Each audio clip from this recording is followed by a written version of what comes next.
again with some more top tips for you. This week is all about why we stretch.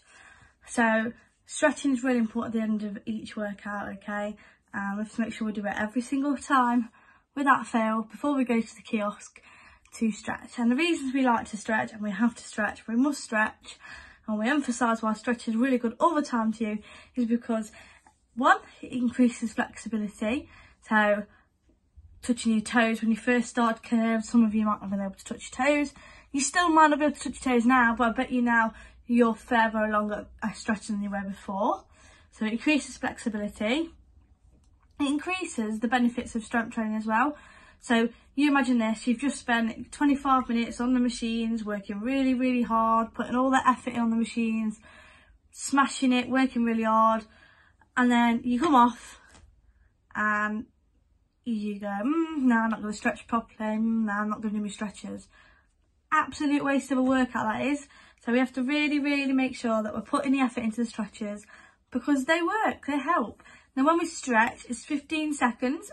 After 8 seconds, we want to push a bit deeper into the stretch to really help those muscles relax and recover. This will stop DOMS, which is delayed onset of muscle soreness. So sometimes when you've done a workout, you might wake up a day or 2 days later and your body's really sore. Well, that's because you've not stretched properly in the workouts before. So you need to make sure that you are working out and stretching properly after each workout. Another reason that we do stretch is because you're stretching, you're increasing that flexibility and all that sort of stuff. It's going to help reduce the risk of injury. So you're not going to hurt yourself as much and your muscles are nice and relaxed after the workout. It also helps keep and maintain the range of motion at the joints. If we don't stretch as well, our legs tend to become really tight, our muscles are tight, which means obviously we lose the flexibility in them. They give us a bit more pain, a bit more grief. So it's really important that you do spend that time. So for example, if you've seen some of my workouts, you might know that I've got really tight calves and I have to spend a good portion of the time afterwards really stretching out my calves to help stop them being so sore.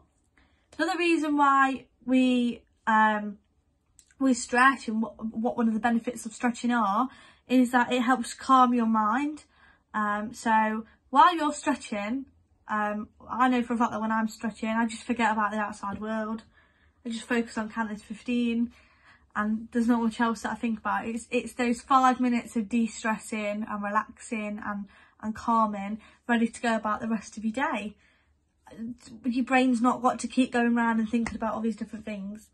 Another thing that stretching helps is it increases your focus and tension within your body. So like I said before, you might have really tight legs, so it's going to release that. It's going to release the tension of your brain, thinking about all those different things. It's those 5 minutes to chill out and think. And it's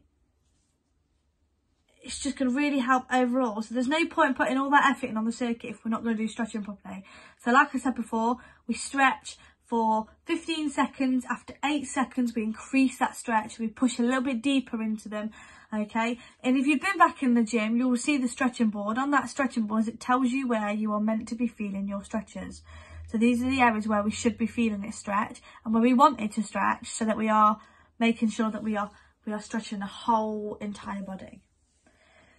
And before we stretch, before we do any of this, on the circuit, when we start our cool down, or on our home workouts when we do cool down, we need to lower that heart rate so that it's ready to go into your stretches. We don't want to just drop it straight away. We want to gradually bring it down from 170, whatever it may be, to about 150, down to about 130, so that it can return, hopefully by the end of your workout, towards a normal sort of resting, low movement heart rate.